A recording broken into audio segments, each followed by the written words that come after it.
십자가의 진정한 의미 제1강.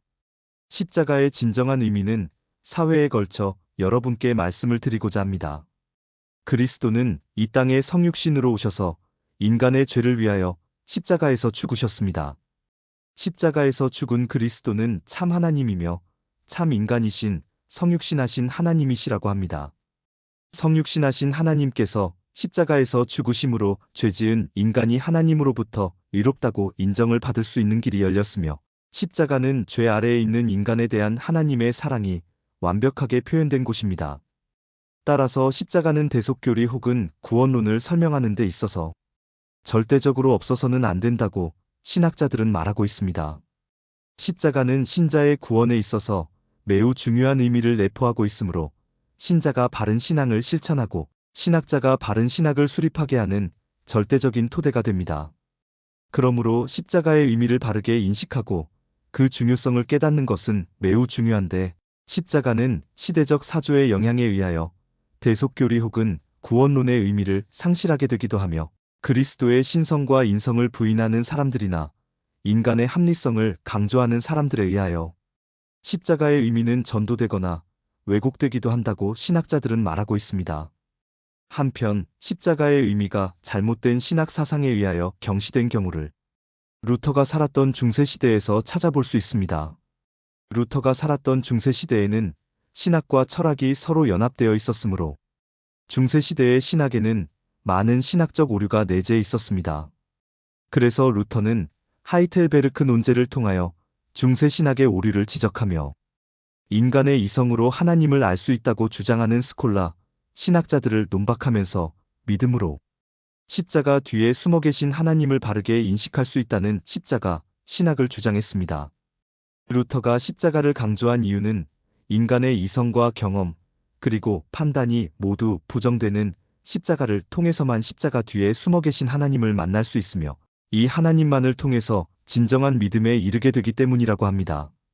따라서 루터의 십자가 신학은 그가 주장한 모든 신학의 근간을 이루며 그의 신학에서 중요한 위치를 차지하고 있습니다. 루터는 하이텔베르크 논쟁의 논제에서 십자가 신학을 언급한 다음에 신자의 삶의 원리를 언급하였는데, 이는 루터의 십자가 신학이 신자의 삶의 원리와 밀접한 관계가 있다는 것을 보여줍니다. 사실 루터가 주장한 십자가 신학은 삶의 내용으로 적용되지 않고는 의미가 없습니다. 그러므로 십자가 신학에 나타난 원리들과 신자의 삶의 원리, 즉 경건과의 관련성을 기존 성경을 해석하는 신학자들의 의견과 새로운 성경에서 말하는 십자가에 대해 비교 설명하고자 합니다. 기독교에서 가장 중요시하는 대속교리에 대해 새로운 성경은 다음과 같이 예수가 대신 모든 자들의 죄를 지고 숨을 거둔 것이 아니라고 말하고 있습니다. 새로운 성경 1817번째 말씀을 보면 예수의 보혈에 대해 말씀하고 있습니다. 예수의 보혈로서 죄를 사한다 함은 내 사랑하는 자식이 고통스럽게 죽어가 그가 흘린 그 피가 그리 값없이 된다 생각지 말라. 전지전능한 나 여호와가 살릴 수 있는 나의 자식이 죽는 그 형상과 가장 고통스런 그 모습으로 죽어가며 흘린 피가 그리 값없이 흘러간다 생각지 말라. 나의 계명을 따르며 나에게 순종하며 실천하고 따르고자 하는 자, 너희들과 같이 나의 뜻에 따라 하늘에 오르는 그 빛을 보고 오르고자 하는 자들의 가슴에 예수의 피를 찍어주미니 그 자만이 구원을 받을 수 있는 길에 들어서는 것이며, 구원을 받을 수 있는 길을 보고 있음이니 그러한 자만이 나의 아들 예수의 보혈로서 구원을 받을 수 있는 자라 말할 것이니라. 나의 아들이 그 고통 속에 흘린 그 피를 그리 헌신짝처럼 말하지 말라. 나 여호와의 저리고 아팠던 그 마음을 너희들의 그 더러운 입으로 헌신짝과 같이 버리는 그 나의 아들 예수의 보혈의 피를 흘림이 아니니라. 어떠한 것보다도 더 소중하고 값진 나의 아들이 십자가에 못 박혀 고통 속에서 흘린 그 피는 무엇과도 바꿀 수 없는 그 소중한 피이기에 그 한 방울은 내가 너희들의 가슴에 찍어 주문 순종하며 순응하며 나의 뜻에 따라 살아가고자 발버둥 치는 그 자들의 가슴에 한 점을 찍어주미니, 이는 실오라기보다도 더 작은 그 피 한 방울로 하늘에 오르는 빛을 볼 수 있으며 구원의 길에 오르는 반석 위에 서는 그 영광을 얻게 되거늘 너희들은 예수의 그 보혈을 벌레만도 못한 입으로써 짓거리지 말라. 구원을 받았다는 그 말을 감히 하지 말라. 너희들이 예수의 보혈로써 구원을 받았다 하여 갖은 악행을 다하며 말로써 죄를 사하였다 하니 너희들은 죽어 내 앞에 왔을 때 그 참혹하고 암담함을 알 것이니라. 너희들의 모든 재산을 다 내놓은 자가 말로써 공을 세우며 이웃에게 자랑하면 나에게 와 그 공을 받을 자격이 없다 하였음이니 나의 아들 예수가 흘린 그 고귀한 피의 대가를 벌레만도 못한 그 더러운 입으로써 은혜를 받아 너희들이 구원받았다 하는 이야기를 하지 말라. 그 죄의 대가가 얼마나 무서운가를 너희들이 죽어 내 앞에 와 깨닫게 될 것이니 그때는 너희들이 돌이킬 수 없는 그 암담한 속에서 영원히 그 죄의 대가를 치르며 살아가는 길만이 남아있으니 너희들이 몸부림치고 울며 그 죄의 대가로 그 길로 가는 그 형상을 너희들이 지금 가슴속에 깊이 새겨 바르고 옳은 길을 가야 할 것이라고 새로운 성경은 말씀하고 있습니다. 첫 번째, 십자가 신학과 경건. 성경은 참된 경건이 진리에 대한 바른 지식과 관계가 있는 것을 말해줍니다. 즉, 새로운 삶의 방식은 진리에 대한 지식으로부터 생겨난다는 것을 의미합니다. 만약 새로운 삶의 양식이 진리의 지식으로부터 생겨나지 않으면 그 삶은 생명력이 지속되지 못하여 소멸되고 맙니다. 따라서 진리의 지식과 삶의 양식인 경건은 매우 밀접한 관계에 있다고 말할 수 있습니다. 십자가 신학은 하나님께서 십자가와 같은 낯선 사역, 즉 하나님께서 자신의 연약한 모습을 통하여 하나님의 궁극적인 뜻을 이루신다는 것을 보여줍니다. 하나님의 낯선 사역은 인간의 이성에 반하는 방식이어서 경건을 추구하는 신자에게는 큰 시험이 아닐 수 없습니다. 신자는 늘 하나님의 낯선 사역 앞에서 믿음의 반응을 보여야 하는 경건의 삶에 직면해 있습니다. 루터는 인간이 가지고 있는 하나님의 형상 중에 하나를 반응으로 보았습니다. 그리고 그 반응은 하나님의 뜻에 순응하는 것으로 나타나야 한다고 했습니다. 이는 하나님의 뜻에 순종하는 삶은 믿음을 통하여 이롭다 함을 입은 신자의 본래의 모습이라는 점을 상기시켜주며 신자가 하나님께 순종하는 삶을 사는 것은 하나님의 낯선 사역을 믿음의 눈으로 바라보고 실천하는 것입니다. 이에 대해 새로운 성경 513번째 말씀을 보면 십자가는 우상이요 당장 십자가를 철거하라고 합니다. 나의 사랑하는 예수가 말하기를 십자가도 우상이요 오로지 여호와 나 외에는 섬기지 말라 하는 말을 너는 자신 있게 말하라 이르지 않더냐? 네가 별들이 빛나는 밤에 창공을 한번 바라보라. 나의 아들 예수가 그 고통 속에 숨져간 그 십자가의 표시가 무엇을 상징하여 그리도 빛을 발하고 있는가? 나의 아들 예수가 못 박혀 죽은 그 십자가의 형상이 빛을 발하는 것을 보고 많은 이가 무엇을 생각하더냐? 저 밤에 수없이 번쩍이는 수많은 십자가가 예수가 고통스럽게 돌아가신 그 상징이라. 그와 같이 가슴 아파하는 자 누가 있으며 너희들이 너희 나라의 각국의 국기와 그 나라의 국가가 울려 퍼질 때 사람들은 가던 길을 멈추고 경배를 하듯이 나의 아들 예수가 만백성을 위하여 못 박혀 피 흘려 고통 속에 죽어간 그 십자가가 빛을 발할 때 지나가다 고개 숙여 묵념하는 자 누가 있으며 경건한 마음으로 나의 아들 예수의 고통을 생각하며 내가 존재하며 저희가 믿음을 갖고 영원히 사는 나의 나라에 오고자 하는 자 몇이나 있으며 누가 있더냐? 많은 나의 피조물은 밤에 빛나는 십자가의 찬란한 그 빛을 보며 무엇을 생각하는가?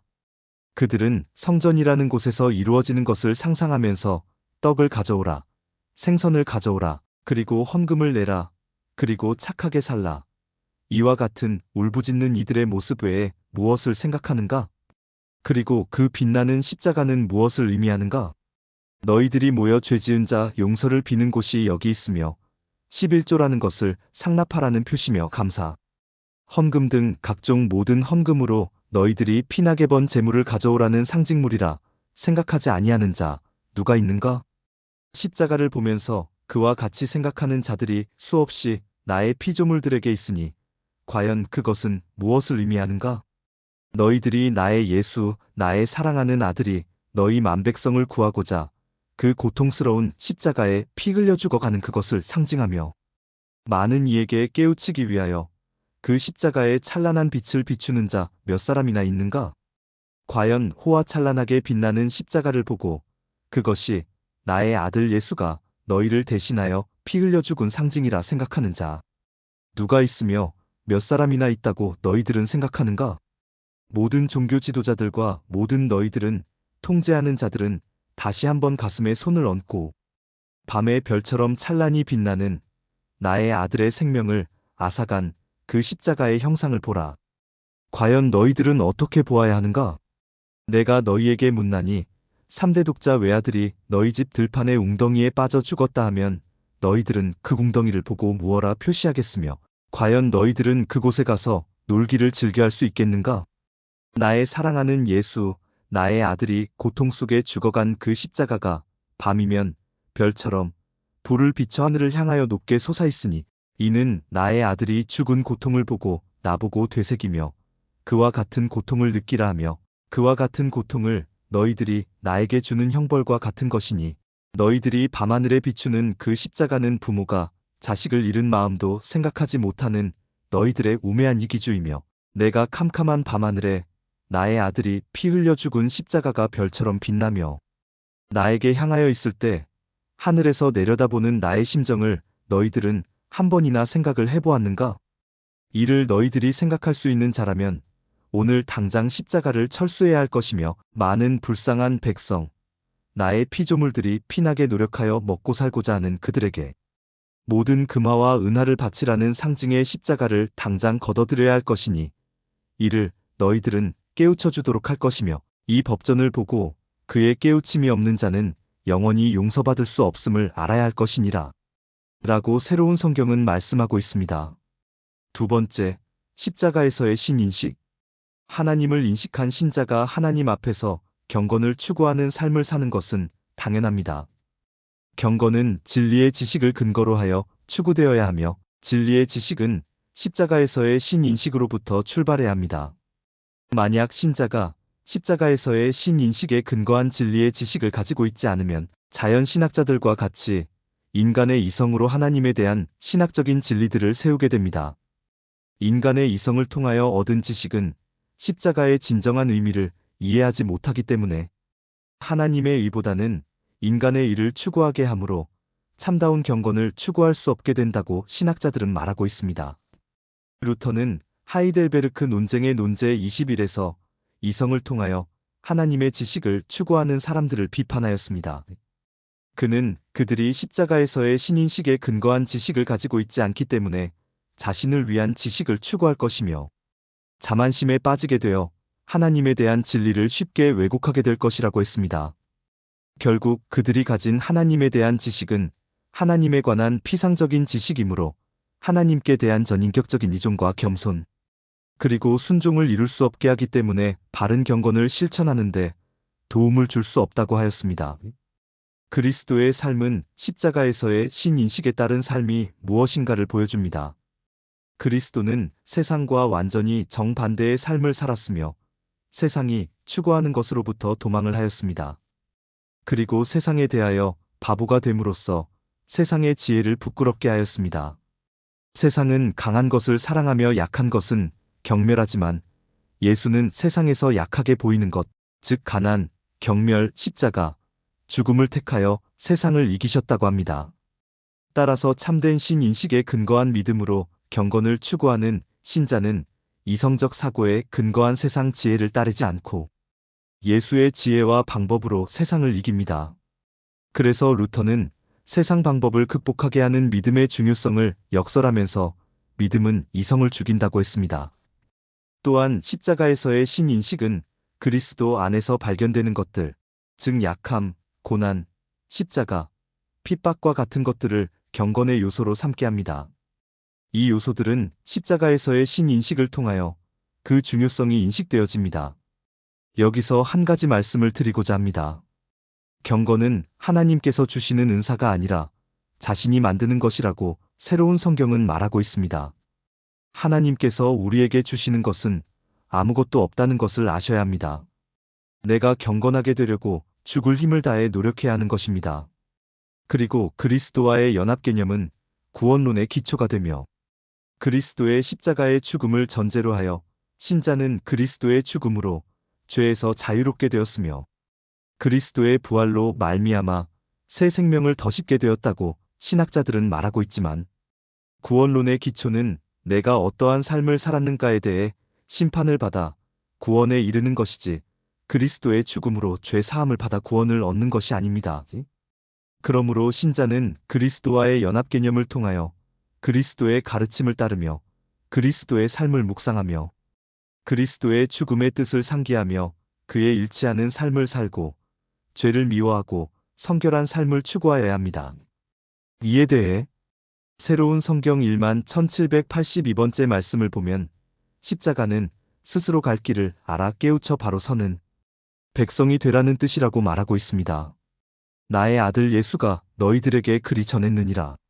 누구든지 나에게 올 때 자기 부모나 처자나 형제여 자매나 자기 자신마저도 미워하지 아니하면 내 제자가 될 수 없으며 그리고 누구든지 자기 십자가를 지고 나를 따라오지 않으면 나의 제자가 될 수 없다.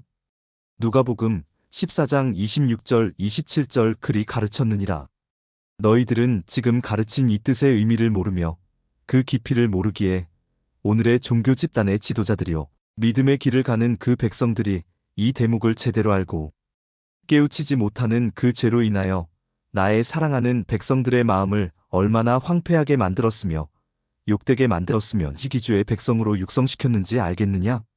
너희들은 형제지간에 믿지 않으면 불신이요 그저 저 하나만 구원받으면 된다는 이기주의 그리고 남은 모르며 오로지 저만 안다는 그와 같은 마음 자세로 너희들이 그리 세상에 나의 백성들을 만들어 놓았으며 서로가 경쟁을 붙였으며 그리고 저만이 구원을 받는다는 그와 같은 길 그리고 저만이 구원을 받아야 된다는 그와 같은 경쟁의 심리를 그리 불러일으켰음이니라. 내가 나의 아들을 통하여 너희들에게 뭐라 전하였느냐? 나는 나의 아들을 통하여 새로운 성경의 일이 전했느니라. 너희들은 이 세상의 모두를 다 평등하게 보라. 그리 보는 것이 너희들이 하늘에 오르는 길이라 하였음이니 바로 모두를 평등하게 보라는 그 뜻임을 너희들은 여기서 알아야 될 것이니라. 그리하여 내가 새로운 성경에 기록한 이 뜻이 바로 너희들이 지금 자매여, 형제여, 그 모두를 몰라라 하는 것, 그와 같은 의미를 너희들이 해석하지 못한 것이니라. 모두를 다 평등하게 보지 아니하면 너희들의 마음이 흔들리기 때문이니라. 모두를 평등하게 보라는 이 뜻 한마디가 그 답이 다 있느니라. 이 뜻을 너희들이 왜곡되게 해석하였으며 잘못 알았기에 이 속에 담겨있는 뜻을 모르며 너희들이 그를 모르기에 지금까지 험악한 세상이 되었느니라. 이제 사랑하는 나의 아들을 따르는 제자 너희들은 들으라. 너희들은 지금 나의 아들을 통하여 내리는 새로운 나의 성령이요 내 뜻이 우선이며 그를 위주로 하여 너희들이 모든 깨우침이요 변화되는 역사의 삶을 살아야 된다는 걸 잊지 말라. 가족관계를 미워하고 버리는 것, 왜 이유 없이 미워하며 너희들이 버려야 되는가? 부모, 형제, 자매, 처자식의 고리에 집착하다 보면 너희들이 참 진리의 깨달음이요 그 어렵고 힘든 길을 제대로 오지 못하며 너희들까지 무너지는 그와 같은 형국을 이루기에 너와 관계 있는 사람이나 관계없는 사람이나 너희들이 이 세상의 모든 백성을 똑같이 볼 수 있는 그와 같이 대중적으로 바라볼 수 있는 마음의 훈련이 필요함을 내가 너희들에게 깨우쳐주고 전한 뜻이니라. 이를 모르고 가르쳐 오늘의 이와 같은 형국이 되었느니라. 누구나 다 차별 없이 사랑할 수 있는 경지에 오르는 것은 모두를 대중적으로 보는 그와 같은 노력이요. 그 마음 자세가 아니면 너희들이 볼 수가 없게 됨이니라. 그 뜻을 가르치기 위해 내가 너희들에게 전했음이니라. 그러나 이 뜻을 알지 못하고 이 의미를 몰라 해석을 잘못하고 너희들이 가르치기에 이기주의요 저만 위하는 믿음으로 변화시키는 이 험악한 세상으로 만든 것이 오늘의 무지한 종교 집단 지도자들이 해놓은 결과이니라. 자신까지 미워하라. 이는 자신을 미워하도록 너희들이 생각하는 것이 아니니라. 너희들 위주로서 모두를 생각하고 계산하면 편애하게 되며 바른 판단이요 바른 생각을 가질 수 없으며 바른 마음 자세로 바른 행동을 역사할 수 없기에 너희들 자신을 미워하는 마음처럼 자신을 위주로 생각하지 말며 모두를 비우라는 뜻이거늘 이 뜻을 알지 못하여 오늘같이 험악한 세상이요 종교 집단이 이 세상을 지배하는 형국이 되었느니라. 어렵고 힘든 길을 가야 하는 것, 저 자신을 버리고 가는 것이 얼마나 어렵고 힘든 길이기에 내가 너희들에게 자기 자신을 미워하는 독한 마음으로써 가지 아니하면 자신을 위주로 판단하지 않는 그 마음을 가질 수 없다 함을 내가 전함이니라. 자신의 십자가를 자신이 지고 가라 하지 아니하였더냐? 이는 무엇이더냐? 너희들이 어떠한 죄요 잘하고 잘못하는 것 남이 대신해 줄 수 없음이니라. 그리고 십자가는 자신밖에 제 것을 질 수 없으며 남이 너희들의 십자가를 져주며 대신 질 수 없는 것이기에 스스로 너희들이 내 갈 길을 알아 깨우쳐 바로 서는 백성이 되라. 전하는 그 뜻임을 알라고 새로운 성경은 말씀하고 있습니다. 오늘의 말씀을 정리하겠습니다. 신자는 그리스도와의 연합 개념을 통하여 그리스도의 가르침 안에서 그리스도의 삶을 묵상하며 그리스도의 죽음의 뜻과 일치하는 삶을 살고 죄를 미워하고 성결한 삶을 추구하여야 합니다. 예수는 누구든지 자기 십자가를 지고 나를 따라오지 않으면 나의 제자가 될 수 없다고 하였습니다. 이 세상의 모두를 다 평등하게 보는 것이 하늘에 오르는 길이며 이것은 바로 모두를 평등하게 보라는 의미입니다. 모두를 다 평등하게 보지 아니하면 마음이 흔들리기 때문입니다. 그러므로 자신까지 미워하며 이는 자신을 미워하도록 생각하는 것이 아니라 자신을 위주로서 모두를 생각하고 계산하면 편애하게 되며 바른 판단이요 바른 생각을 가질 수 없으며 바른 마음 자세로 바른 행동을 역사할 수 없기에 자신을 미워하는 마음처럼 자신을 위주로 생각하지 말며 모두를 비우라는 뜻이거늘 내 뜻을 알지 못하여 오늘같이 험악한 세상이요 종교 집단이 이 세상을 지배하는 형국이 된 것입니다.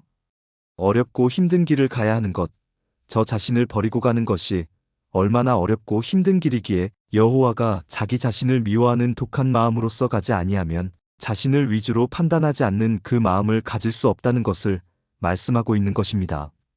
자신의 십자가를 자신이 지고 가라 하는 것은 어떠한 죄요, 잘하고 잘못하는 것, 남이 대신해 줄 수 없으므로 그리고 나의 십자가는 자신밖에 제 것을 질 수 없으며 남이 십자가를 져주며 대신 질 수 없기 때문에 스스로 자신이 갈 길을 알아 깨우쳐 바로 서는 백성이 되라고 새로운 성경은 말씀하고 있습니다.